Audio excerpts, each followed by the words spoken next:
Often referred to as the Los Angeles Uprising, the LA riots of 1992 represented a brief hiatus from civility and the rule of law. Welcome to WatchMojo's Top 5 Facts. In today's installment, we'll be providing you 5 insightful facts about a famous historic event, the LA riots of April 1992. We've all seen the pictures of Los Angeles police officers beating a man they had just pulled over. Like all things race-related in America, this event is complex and multi-layered, and to fully understand it would take a lot more than just a few minutes. Nevertheless, we hope that this video can at least serve as an overview and introduction to this tragic chapter in history. Los Angeles Police Chief Daryl Gates looked at the tape and said he thinks assault with a deadly weapon will be one of the charges. Number 5. The riots were sparked by the outcome of the Rodney King trial. We are not sure that the police is there to protect us. On the evening of March 3rd, 1991, 26-year-old Rodney King was pulled over after a high-speed chase with police along the Foothill Freeway in Los Angeles. We, the jury, in the above entitled action, find the defendant, Stacy C. Kuhn, not guilty. A confrontation with officers followed. When King resisted arrest, he was punched, kicked, stomped on, and brutally attacked with tasers and batons by 4 members of the LAPD. The beating was caught on tape by local resident George Holliday, whose footage would then be broadcast on national television, sparking outrage across the country. In fact, the footage of the attack created such a media circus in LA County that the ensuing trial of the 4 officers, led by the Los Angeles District Attorney, was moved to neighboring Ventura County. A jury of 9 white, 1 Latino, 1 Asian, and 1 biracial male resident acquitted all 4 officers of assault. One member of the crowd at the Simi Valley Courthouse equated the verdict to, quote, lighting the fuse to a bomb. By having this verdict, what these people done, they lit the fuse to a bomb. Number 4. Much of the Korean community was left to fend for themselves. The riots following the King verdict escalated so quickly and aggressively that LA County police were unable to contain the violence.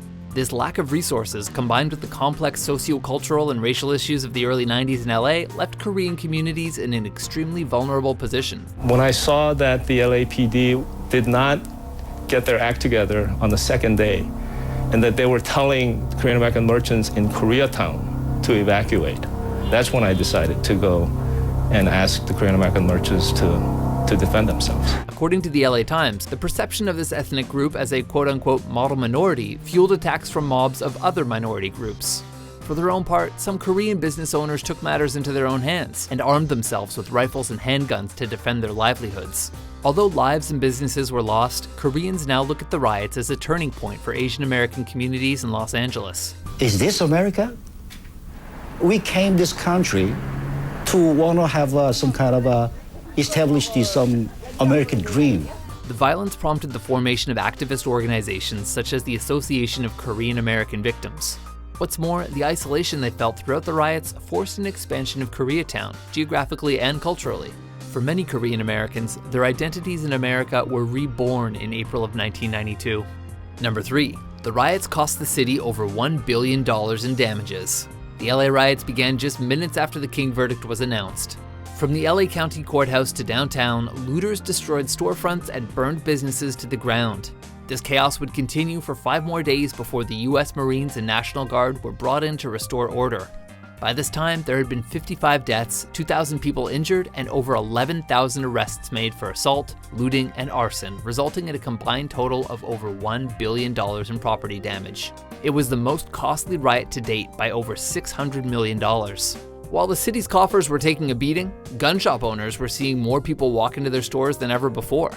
More than 3 months after the pandemonium ended, gun sales were still at an all-time high as first-time gun owners worried about another riot situation developing. Number 2, King's second trial had 2 black jurors. People, I just want to say, can we all get along? The state-led prosecution of the officers who aggressed King was controversial from the outset, and not just because of the sensational video evidence. The lack of any black jurors in the trial just added to the public's perception that systemic racism had prevented justice from being served. In February of 1993, the United States Department of Justice responded to this outrage by seeking grand jury indictments of the 4 officers for violations of King's civil rights. In the ensuing trial, there would be 2 black jury members. It had only been 1 year since the riots, and the city of LA was still recovering from severe property damage and turmoil. There was no way in the world that any jury would acquit all of the defendants again. 2 of the 4 officers were found guilty and sent to prison. In a subsequent civil suit against the city of Los Angeles, King was awarded $3.8 million in compensation for his injuries. We, the jury, find the defendant, Stacy C. Coon, guilty. Number 1. The riots exacerbated tensions between other minorities. The relationship between African American and Korean American community hasn't improved as much we would like. Cases of police brutality and excessive use of force usually create a rift between civilians and law enforcement. In the LA riots, however, the rift was split a number of ways. A mob of black people were reported to have dragged white truck driver Reginald Denny out of his truck at an intersection and beat him to within an inch of his life. My right window broke, and that time I was extremely frightened. Guatemalan immigrant Fidel Lopez was also pulled from his vehicle, robbed, beaten, and spray painted with black paint.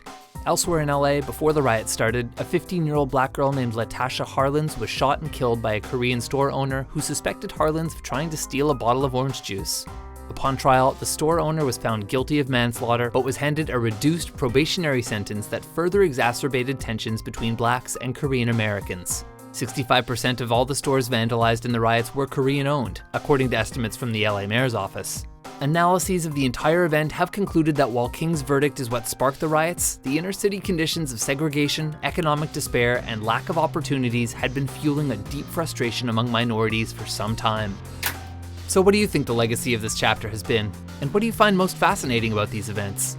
For more systematic top 10s and probationary top 5s published every day, be sure to subscribe to WatchMojo.com. Rodney King says the mistakes of his past have taught him some tough lessons, a history he does not want to repeat.